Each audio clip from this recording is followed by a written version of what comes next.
Sorry. जब बच्चे संभालना नहीं आता तो पैदा क्यों करते? इंडिपेंडेंट बनने के नाम पे सिंगल पेरेंट बन जाते। शोर मचा रहा था मेरा बेटा, वो शोर नहीं मचा रहा था, वो मुझसे बात कर रहा था। इस लेडी को भी आपने बिजनेस क्लास की टिकट दे दी। या तो आप इनकी क्लास चेंज करिए या अविनाश सर के लिए दूसरी फ्लाइट कीजिए। नव्या और अविनाश दोनों ही आरव के मुंह से ये शब्द सुनकर शॉक्ड रह गए थे। आखिर आरव ने अविनाश को पापा क्यों कहा? शर्म, मुझे शर्म आती है कहते हो कि तुम मेरी बेटी हो।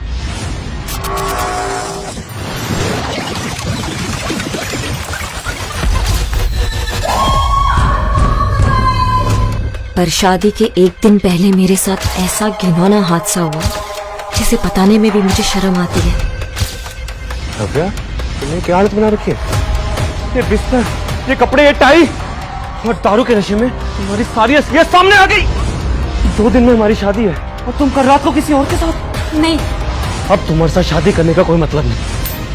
सुहागरात तो हो गई पर दूल्हा बदल गया। क्यों किया तुमने ऐसे? क्यों किया? क्योंकि मुझे ऋषि की साली नहीं, घर वाली भी। अभी के अभी निकल जाओ इस घर से। सेना परिवार से तुम्हारा कोई रिश्ता नहीं। 9 महीने बाद मैंने एक बेटे को जन्म दिया और मेरी मुश्किलें यहाँ खत्म नहीं होने वाली थी।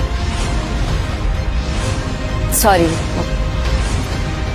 इस लेडी को भी आपने बिजनेस क्लास की टिकट दे दी। या तो आप इनकी क्लास चेंज करिए या अविनाश सर के लिए दूसरी फ्लाइट कीजिए। एक्सक्यूज मी, क्या कहना चाहते हैं आपके सर? शोर मचा रहा था मेरा बेटा, वो शोर नहीं मचा रहा था, वो मुझसे बात कर रहा था।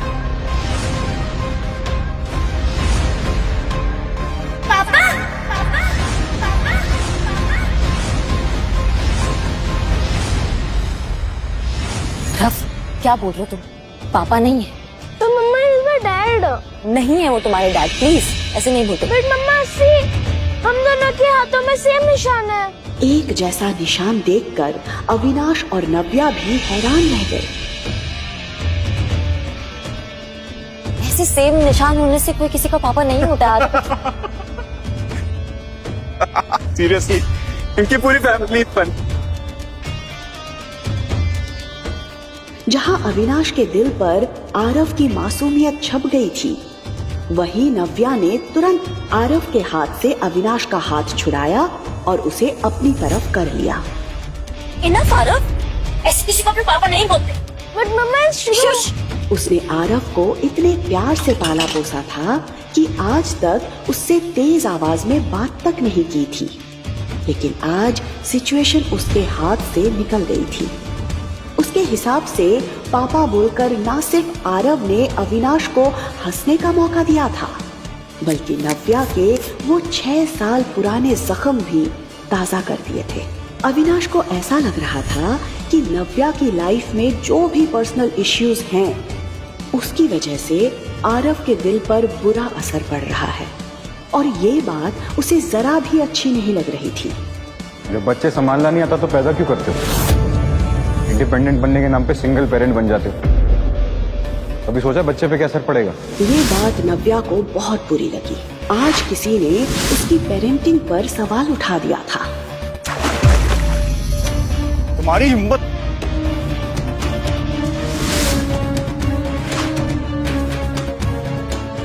नव्या उसे घूर रही थी और वो नव्या को।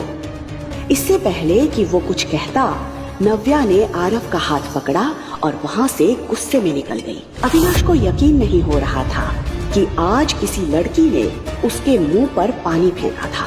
सर, आपकी दूसरी फ्लाइट अरेंज हो गई है। Let's go sir. उस लड़की की फिक्र मत कीजिए, उसे मैं देख लूंगा। मैं इसी फ्लाइट में जाऊंगा, इसी लड़की के साथ ट्रैवल करूंगा।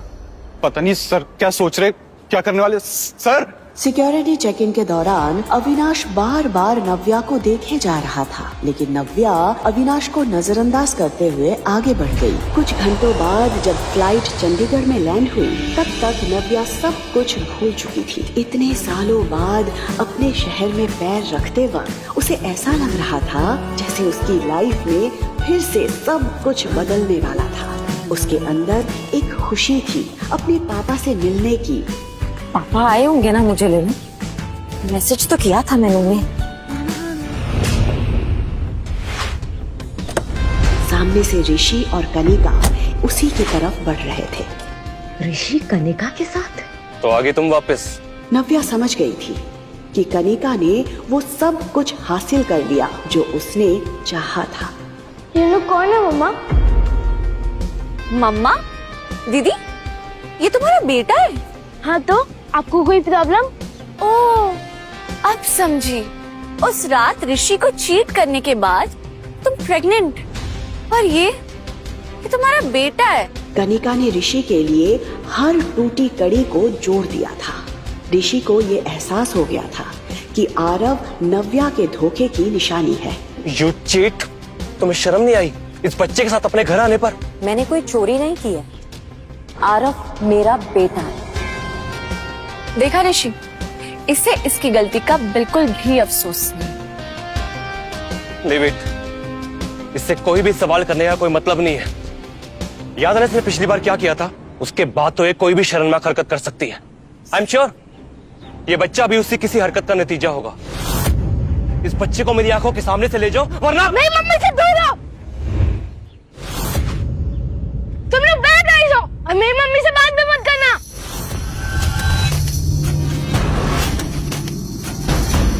किसने रोका था ऋषि को? क्यों बुलाया था शेखर ने नव्या को वापस? आखिर कब तक रहेंगे अविनाश और नव्या इस सच से अनजान कि 6 साल पहले उन दोनों ने ही एक साथ रात बिताई थी। नव्या ने इस उम्मीद के साथ अपने शहर में वापस कदम रखा था कि शायद जो दुनिया 6 साल पहले उजड़ गई थी, अब उसे समेटने का टाइम आ गया था। लेकिन ऋषि और कनिका की बातें सुनकर उसे यकीन हो गया था कि वो शायद गलत थी। उस रात ऋषि को चीट करने के बाद तुम प्रेग्नेंट, और ये तुम्हारा बेटा है। इस बच्चे को मेरी आंखों के सामने से ले जाओ, वरना नहीं, मम्मी से दूर रहो। तुम लोग बैठ रही हो और मेरी मम्मी से बात भी मत करना।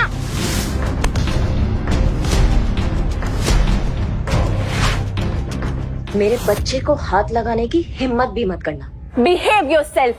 शायद तुम भूल रही हो कि तुम ऋषि शेखावत से बात कर रही हो, समझे?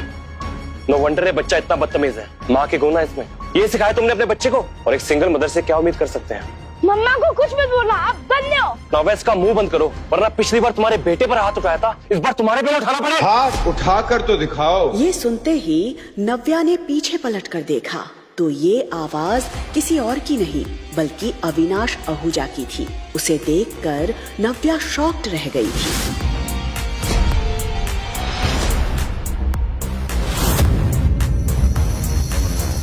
Darling, where were you? मैं तुम्हें कब से ढूंढ रहा था। ये सर को क्या हो गया है? बस कौन दीदी को डार्लिंग क्यों बोल रहा है? हे किडो, हाउ आर यू? पापा आप आ गए? ऑफ कोर्स, मैं तुम्हारा कब से इंतजार कर रहा था। तुम लोग थक गए होगे ना? पहले लंच करोगे कि रेस्ट करोगे? नव्या पूरी तरह से ब्लैंक खड़ी थी। वो कभी अविनाश की तरफ देख रही थी तो कभी आरव के। वो मन ही मन सोच रही थी ये क्या करने की कोशिश कर रहा है। तभी उसने कनिका और ऋषि की उड़ी हुई शक्लों की तरफ देखा। वो समझ गई थी कि अविनाश क्या करने की कोशिश कर रहा है। कहाँ थे तुम? मैं कब से तुम्हें ढूंढ रही थी। लेट्स गो हनी, अब लेट्स गो। उसके मुंह से ये सुनकर ऋषि का दिल जल रहा था। वो बार बार अविनाश की पर्सनालिटी और उसके पीछे खड़े असिस्टेंट और गार्ड्स की तरफ देख रहा था। ये देखने में तो बहुत रिच लग रहा है, पर इतना हैंडसम और रिच लड़का दीदी के साथ क्या कर रहा है? और ये बच्चा उसे पापा क्यों बोल रहा है? मुझे तो कुछ समझ नहीं आ रहा। ये लोग कौन है? तुम जानती हो ना? Not really. नव्या ने इतना कहकर एक ही पल में ऋषि और कनिका को उनकी जगह दिखा दी थी। पापा लेट्स गो। ऑफ कोर्स किडो। Shashank, yes sir. गाड़ी निकालो। Yes sir. असिस्टेंट, बॉडीगार्ड्स, ये नव्या ने किससे शादी कर ली और हम लोगों को पता भी नहीं चला। What the hell? इसने हमें इंट्रोड्यूस भी नहीं कर पाया। थैंक यू सो मच इस वक्त हमें उन लोगों से बचाने के लिए। शेली, आई थिंक तुम्हें थैंक यू से पहले सॉरी बोलना चाहिए। मुझे पता था सर इतनी आसानी से लड़की को नहीं छोड़ेंगे। नव्या को भी फील हुआ कि शायद उसने अविनाश पर पानी फेंककर कुछ ज्यादा ही रिएक्ट कर दिया था। I know I was wrong. मुझे वैसे रिएक्ट नहीं करना चाहिए था। आपने मेरी पेरेंटिंग पे सवाल उठाया था, इसलिए मैं खुद को रोक नहीं पाई थी। पर फिर भी गलत थी मैं। I am sorry, I am really sorry. Are you listening? मैं आप ही से बात कर रही हूँ। हम गाड़ी साइड में रोक दो, हम यहीं से टैक्सी कर लेंगे। व्हाट? माय गॉड, कितना एटीट्यूड है। मैंने सोचा इन्होंने मेरी हेल्प की है तो मैं सॉरी बोल देती हूँ। मैंने कुछ ज्यादा सोच लिया। गाड़ी अभी रोकिए, अभी की अभी रोकिए गाड़ी।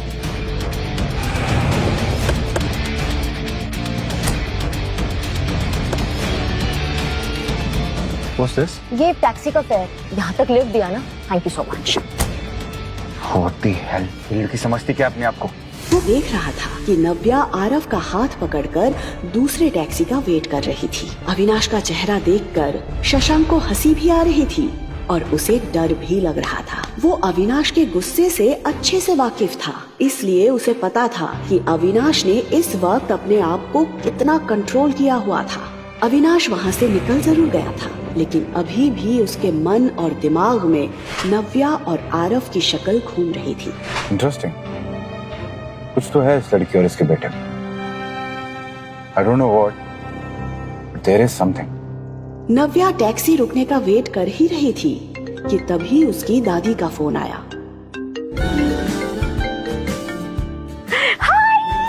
हाय बेटा नव्या, कैसी है तू बेटा? चंडीगढ़ में आपका स्वागत है। दादी मैं हाँ, अगर आप दादी बोलोगे तो मैं क्या बोलूँगा? बिल्कुल तेरा चेहरा, वही आंखें। और आरव, आप मुझे सुपर दादी बुला सकते हैं। सुपर दादी! देख, दादी तो मैं हूँ ही और साथ में सुपर पावर भी है, तो हुई ना मैं आपकी सुपर दादी। सुपर पावर वाली सुपर दादी ये!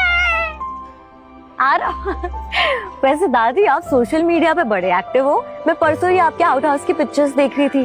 वो गार्डन पहले से भी बहुत सुंदर हो गया है। वो अमरूद का पेड़ जो हमने साथ में मिलके लगाया था। इतना सब कुछ अकेले आप कैसे कर लेती है दादी? क्या हुआ दादी, आप कुछ बोल क्यों नहीं रहे हो? क्या बोलूं नव्या, जिस लड़की ने इतने सालों तक अकेले सब कुछ हैंडल किया, तू मुझे पूछ रही है मैंने ये गार्डन कैसे मेंटेन किया? बेटा, क्या कुछ नहीं सहा होगा तूने इतने सालों से। मैं तुझसे कहती रही कि तू मेरे पास आके रह जा, पर तूने मेरी एक बात नहीं सुनी। मेरा जी घबरा जाता है बेटा जब मैं सोचती हूँ कि तूने आरव को अकेले कैसे बड़ा किया। कैसे आती दादी मैं यहाँ? पापा ने घर से आप सबसे दूर भेज दिया था। निकल जाओ अभी के अभी इस घर से। जब सिन्हा परिवार से तुम्हारा कोई रिश्ता नहीं। और अगर पापा को मेरी प्रेगनेंसी के बारे में पता चलता तो पता नहीं वो कैसे रिएक्ट करते। और सच बताऊं तो दादी मैं आपको कोई प्रॉब्लम नहीं देना चाहती थी। तू मेरे लिए कोई प्रॉब्लम कभी भी नहीं खड़ी कर सकती। अरे मेरी तो आंखें तरस जाती हैं बेटा तुझे देखने के लिए। तो आ तो गई हूँ मैं अपनी दादी माँ के पास। बस आधे घंटे में आपके पास पहुँच जाऊंगी दादी। मैं बहुत एक्साइटेड हूँ। मुझे पापा को बताना है कि I missed him so much. Can't wait to meet him. ये सवाल सुनते ही दादी के चेहरे पर उदासी छा गई। उन्हें समझ नहीं आ रहा था कि वो नव्या को सच कैसे बताए। क्या हुआ दादी? नव्या, तेरे पापा।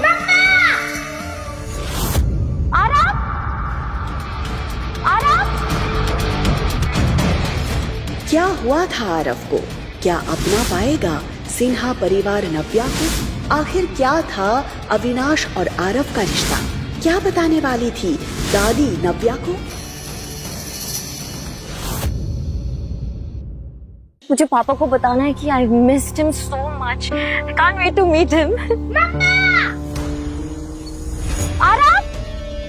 आरव की चीख सुनते ही नव्या उसकी तरफ भागती है। देख के नहीं चला सकता, अभी लग जाता तो। लेकिन उसे सही सलामत देखकर चैन की सांस लेती है। बैठ गई यहाँ पे भी आ गए हमें परेशान करने के लिए। आरव, ये बैड गाइस तुम्हारा कुछ नहीं बिगाड़ सकते जब तक मम्मा तुम्हारे साथ है। तुम दोनों यहाँ क्या कर रहे हो? अरे हमारा छोड़ो, ये बताओ कि तुम्हारा वो डार्लिंग और उसके बॉडीगार्ड्स कहीं दिखाई नहीं दे रहे। कनिका, मुझे तुम्हें हर चीज बताने की जरूरत नहीं है। नव्या, नव्या, आरव ठीक तो है ना नव्या? हाय दादी, आरफ ठीक है। ये बताइए कि आप ठीक हो? लगता है कि दादी को मुझसे बात करने में कोई इंटरेस्ट नहीं है। एनीवेज, तुम दोनों ने एयरपोर्ट पे कम तमाशा नहीं किया था, अब क्या लेने आए हो यहाँ पे? ओ हेलो, हमें भी आने का कोई शौक नहीं है। ये तो शेखर अंकल ने कहा इसलिए हमें आना पड़ा, वरना तुम्हें और तुम्हारे इस बदतमीज बेटे को मोहर नहीं जलते। बाय द वे, पापा ने तुम्हें घर बुलाया अभी। हम गाड़ी में वेट कर रहे हैं, आ जाओ। Let's go. आरव, तुम यहाँ साइड में खड़े रहो और हिलना मत, मैं बैग लेके आ रही हूँ। दादी, सुना आपने? पापा ने मुझे घर पे बुलाया। क्या लगता है आपको वो मुझे माफ कर देंगे ना? आरव को अपनाएंगे ना वो? दादी, क्या मुझे जाना चाहिए ना घर पे? दादी। दादी टेंशन में फोन कट कर देती है। नव्या इतनी उम्मीद से यहाँ आई है, जब उसे पता चलेगा कि शेखर उसे यहाँ क्यों बुलाया है तो उसका तो दिल ही टूट जाएगा। पर सच ज्यादा देर तक छुपेगा नहीं, इसलिए मुझे इसे सब कुछ बता देना चाहिए। तभी नव्या फिर से दादी को फोन करती है। हाँ नव्या बेटा। हाँ दादी, उस वक्त बेटा, शेखर ने तुझे यहाँ बिखरे रिश्तों को जोड़ने के लिए नहीं बुलाया। उसने तो तुझे कनिका और ऋषि की सगाई के लिए यहाँ बुलाया है। कुछ सेकंड्स के लिए नव्या इमोशनल जरूर हुई, लेकिन फिर उसने अपने आप को एक बार फिर समेट लिया। आखिर कनिका जीत ही गई। माफ कर दे मुझे मेरी बच्ची, मैं नहीं चाहती थी कि ये बात तुझे वहाँ जाकर पता चले, इसलिए मुझे तुझे बतानी पड़ी। देख बेटा, मैं जानती हूँ कि एक वक्त ऐसा था जब तू ऋषि से बेइंतहा प्यार करती थी।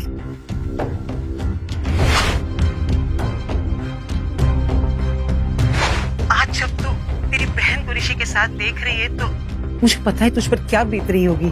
पर नव्या, मैं फिर भी चाहूंगी कि तू इस एंगेजमेंट को अटेंड करे। तेरी ये हिम्मत है ना बेटा, उन सब के मुंह पर एक करारा तमाचा होगी जिन सब ने तुझे तोड़ने की कोशिश की है। आप सही कह रही है दादी, मैं एंगेजमेंट में भी जाऊंगी और पापा से भी मिलूंगी। और कितना टाइम? बैठो अंदर, हमारे पास पूरा दिन है तुम्हें पिक एंड ड्रॉप करने के लिए। चलो आरव। मैं नहीं चलूंगा, ये बैठ गई है। आरव, ये हमें नाना जी के पास लेके जा रहे हैं। नाना जी के पास? थोड़ी देर और टॉलरेट कर लो प्लीज। चल।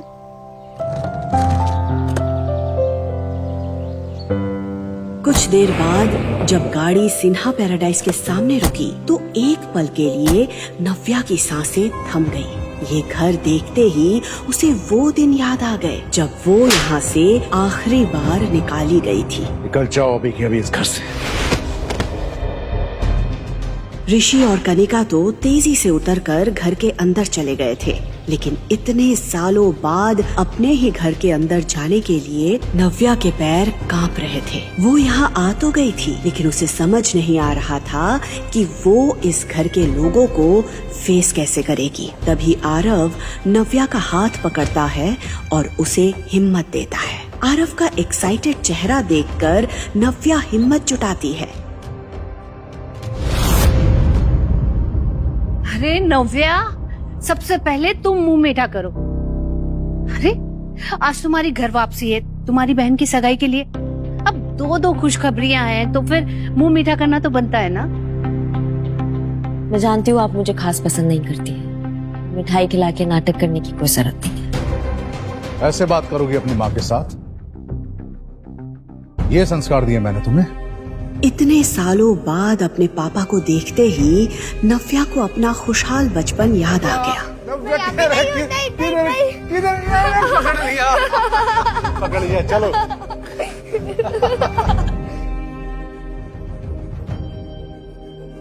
लेकिन इसके बाद शेखर ने जो कहा वो सुनकर उसके होश उड़ गए। पापा, तुम्हें यहाँ से मैंने दूर भेजा था ताकि तुम्हें अपनी गलती का एहसास हो सके, ताकि तुम सॉरी फील करो, अपनी हरकतों पे शर्मिंदा हो सको, ताकि ये। पापा, क्या कह रहे हैं आप? आरव मेरा बेटा है। तो रखो अपने पास।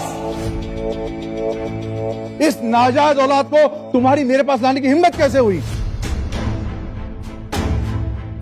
पापा please stop it. You stop now.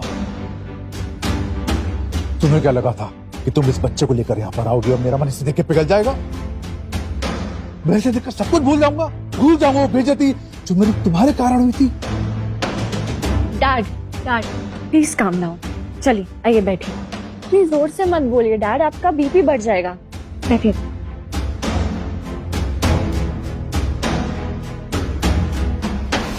अब आएगा मजा। लीजिए पानी पीजिए। Calm down. After all he is your grandson.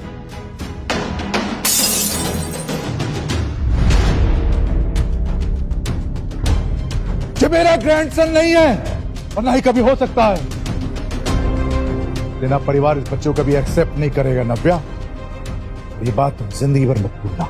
नव्या समझ गई थी कि इतने सालों में शेखर के मन में उसके लिए नफरत का बीज और भी गहरा हो गया था और बची कुची कसर शिखा और कनिका पूरी कर रहे थे। तो मैं भी यहाँ पे अपने बच्चे को एक्सेप्ट करने की गुहार लेकर नहीं आई हूँ। मैं यहाँ एंगेजमेंट अटेंड करने आई हूँ। वो अटेंड करूंगी और यहाँ से चली जाऊंगी। करो, बिल्कुल करो। इनफैक्ट मैंने तुम्हें बुलाया है एंगेजमेंट के लिए, लेकिन मेरी भी एक शर्त है। इस सगाई में केवल तुम वेलकम हो। ये बच्चा उस इवेंट में नहीं आ सकता और मैं तुम्हारी वजह से और बेइज्जती सहन नहीं कर सकता। तो ठीक है, ये एंगेजमेंट आप सबको ही मुबारक हो। Congratulations Kanika and Rishi.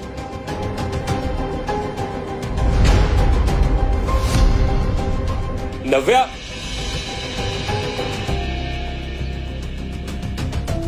Aarav cab आ गई है, वहां जाके बैठो, मम्मा आ रही है।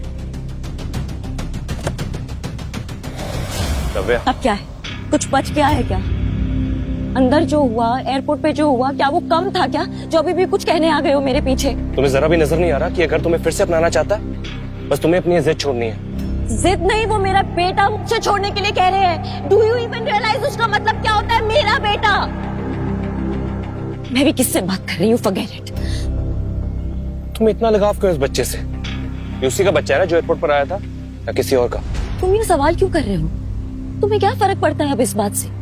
तुम तो करने जा रहे हो ना अपनी नई जिंदगी की शुरुआत। सो बी हैप्पी।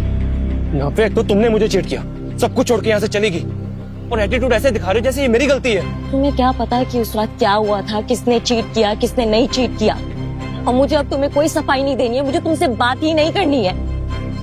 लेकिन मुझे बात करनी है। क्या बात करनी है? क्या बात करनी है तुम्हें? तुम्हें पता भी है कि उस रात मेरे साथ क्या हुआ था? तुम्हें पता भी है कि मुझे किसने फंसाया था, क्यों हुआ था मेरे साथ वो सब? कुछ भी नहीं पता है, कुछ भी नहीं पता तुम्हें। लेकिन अब भूल जाओ, अभी सब भूल जाओ। अभी तुम अपने फियांसे कनिका के साथ एकदम खुश रहो। To be honest, you both deserve each other. Navya, क्या कहना चाहती हो तुम? बोलो, क्या हुआ था उस रात? क्या नव्या बता देगी ऋषि को कनिका का सच? मुझे पता है कि आपने कुछ भी नहीं किया है, क्योंकि जो कुछ भी किया है वो तो मैंने किया। कल रात में जिस कमरे में तुम थी, उस कमरे में ऋषि नहीं, कोई और था। और मैंने ये सब इसलिए किया क्योंकि अगर कोई ऋषि से शादी करेगा तो वो मैं होंगी। क्या हो पाएगी कनिका और ऋषि की सगाई?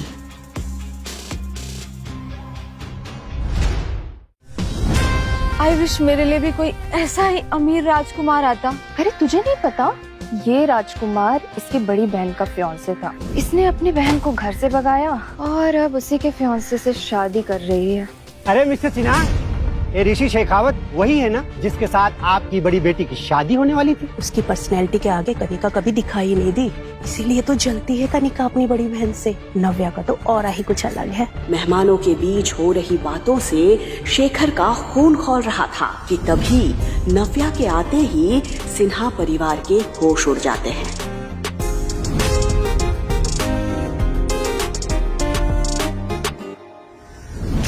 इस सगाई में केवल तुम वेलकम हो।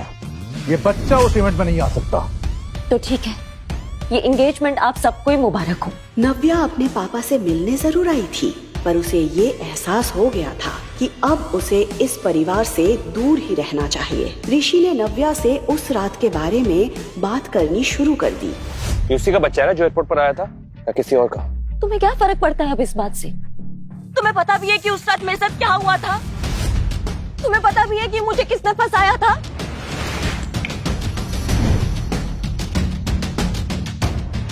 बोलो क्या हुआ था उस रात? नव्या ने मन बना लिया था कि वो सारी सच्चाई ऋषि को बता देगी। बोलो नव्या। उस रात हे बेबी।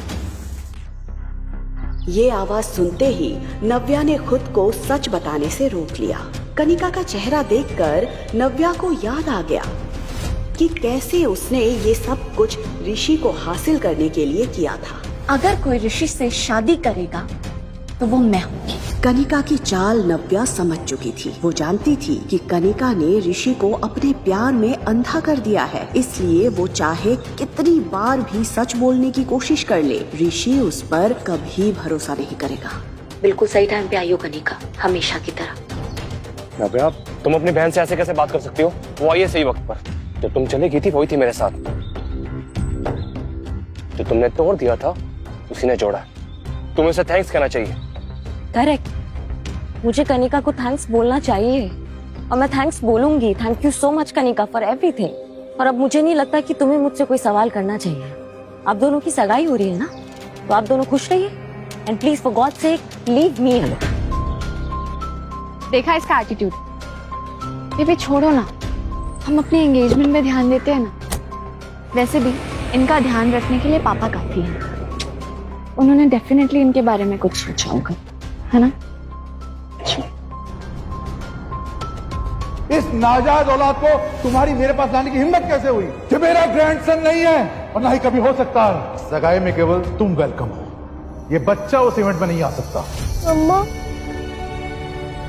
नानू नहीं चाहते हैं ना तुम पार्टी में आओ? मेरा बच्चा। उसकी उम्र भले ही कम थी, लेकिन उसे ये तो समझ आ ही गया था कि उसे यहाँ पर दादी के अलावा और कोई भी पसंद नहीं कर रहा था। उसकी ये फीलिंग देखकर नव्या के दिल के टुकड़े हो गए थे। क्या कभी ऐसा हुआ है कि मम्मा अपने बच्चे के बिना किसी पार्टी में गई हो? नानू थोड़ा गुस्से में थी ना, इसलिए उन्होंने ऐसे कह दिया। लेकिन तुम हमेशा एक बात ध्यान रखना, मम्मा कहीं भी जाएगी अपने बच्चे के साथ जाएगी। चॉकलेट? नव्या ने आरव को तो बहला दिया था, लेकिन उसके मन में अभी भी उथल पुथल मची हुई थी। एक तरफ उसे अपने परिवार की नफरत झेलनी थी और दूसरी तरफ उसे आरव के कोमल मन का ध्यान भी रखना था। बस जल्दी से ये 1-2 दिन निकल जाए, फिर मैं अपने बच्चे को लेके अपनी दुनिया में चली जाऊंगी। नव्या आरव को लेकर अपने दादी के घर पहुंची। दादी ने नव्या और आरव को ढेर सारा प्यार दिया, जो वो अपने पापा से एक्सपेक्ट कर रही थी। आज एंगेजमेंट पार्टी थी। ऋषि शेखावत और कनिका सिन्हा की सगाई होने वाली थी। इस पार्टी में देश के बड़े बड़े बिजनेसमैन भी शरीक होने वाले थे। उनमें से एक था मिस्टर आलूवालिया। उनकी उम्र 45 साल की थी। शेखर अंकल, आपने मुझे बुलाया? यस, अंदर आओ। और ये क्या अंकल अंकल लगा रखा है? कॉल मी डैड बेटा। ऋषि, आज का दिन मेरे लिए बहुत इंपॉर्टेंट है। ये शादी एक शादी नहीं, बल्कि हमारे फैमिली बिजनेस को मजबूत करने का तरीका भी है। आज मैं तुम्हें अपनी सबसे प्रीशियस डॉटर देने जा रहा हूँ। आई होप कि तुम उसका अच्छे से ख्याल रखोगे। आप बेफिक्र रहिए डैड, मैं कनिका का अच्छे से ख्याल रखूंगा। आज पार्टी में कुछ खास गेस्ट आने वाले हैं। मिस्टर आलूवालिया, उनसे मिलने कई लोग आएंगे। बड़ी मुश्किल से वो यहाँ आने के लिए राजी हुए हैं। और तुम तो जानते हो कि उनसे रिश्ता बनाने के लिए लोग बस एक मौका ढूंढते हैं, और आज की पार्टी में उन्हें ये मौका मिल जाएगा। ध्यान रहे, उन्हें किसी भी तरह की कोई दिक्कत नहीं होनी चाहिए। श्योर। आज पार्टी में नव्या भी आने वाली है। आपको लगता है वो आएगी? आएगी, जरूर आएगी। मैंने उसे बुलाया है, वो मेरी बात टाल नहीं सकती। इनफैक्ट मेरे एक फोन कॉल पे वो भागते हुए चंडीगढ़ आ गई। वो पार्टी में जरूर आएगी। I know. आज वो कोई प्रॉब्लम ना क्रिएट करे। कनिका आज खुशी से फूली नहीं समा रही थी। उफ, सच ए ड्रीमी एंट्री। आई विश मेरे लिए भी कोई ऐसा ही अमीर राजकुमार आता। ऐसा राजकुमार पाने के लिए ना बड़ा चालाक बनना पड़ता है। क्या मतलब? अरे तुझे नहीं पता, ये राजकुमार इसकी बड़ी बहन का फियांसे था। इसने अपनी बहन को घर से भगाया और अब उसी के फियांसे से शादी कर रही है। अरे हाँ, सालों हो गए नव्या को देखे हुए। इस सिन्हा परिवार ने ना जाने कहाँ गायब कर दिया उसे। अरे मैंने तो सुना था 6 साल पहले नव्या और ऋषि की शादी होने वाली थी, पर अचानक क्या हो गया, कहाँ चली गई? ये शिखा ने भी तो वैसा ही किया था। शादीशुदा मिस्टर सिन्हा को उनकी वाइफ से दूर करके खुद उनसे शादी कर ली थी। क्या पता इसकी बेटी कनिका ने भी बेचारी नव्या के साथ वैसा ही कुछ किया हो। आज अगर वो होती, इस कनिका की तरफ कोई देखता भी नहीं। उसकी पर्सनैलिटी के आगे कनिका कभी दिखाई नहीं दी, इसीलिए तो जलती है कनिका अपनी बड़ी बहन से। नव्या का तो और ही कुछ अलग है।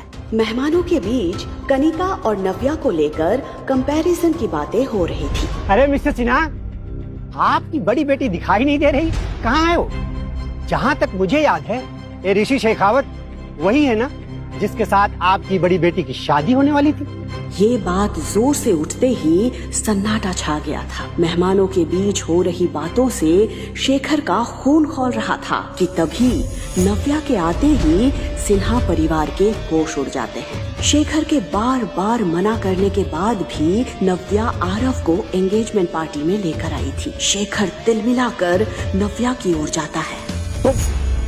तुम यहाँ इस लड़के के साथ क्या कर रही हो?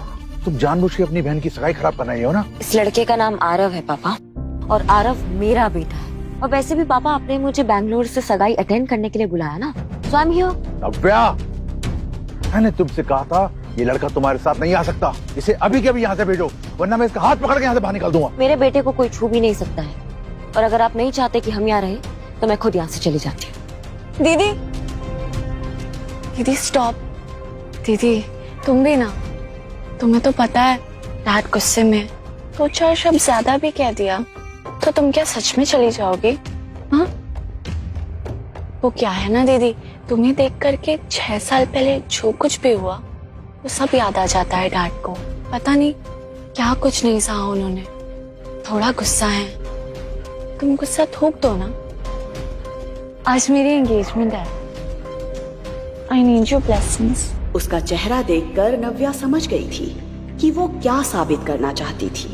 डैड आप ही समझाइए ना दीदी को, मेरी बातों का तो जैसे असर ही नहीं होता इन पे। शेखर गुस्से में आरव की तरफ देख रहा था। फिर अचानक उसका ध्यान मिस्टर आलूवालिया पर गया।